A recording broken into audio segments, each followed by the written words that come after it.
'63 Plymouth, one of 5 made by Plymouth in '63. This one here has aluminum doors, hood, fenders, bumpers, and is a very special car. 426 cross ram, 13.5-to-1 compression.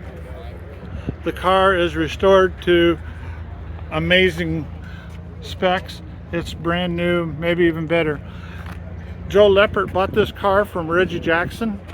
Came out of the Reggie Jackson collection, which is probably worth quite a bit of money in just in itself, being able to say that about his car.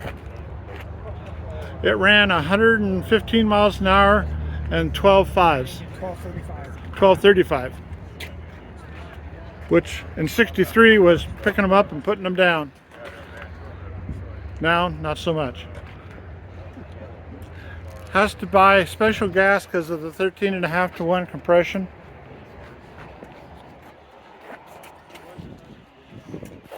$10 a gallon. Gets 3 miles to the gallon.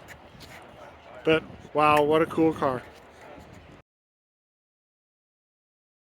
Here's a picture of his display sign. Belongs to Joe Leppert. And you can read about it on the sign. I'll stay here for a little bit.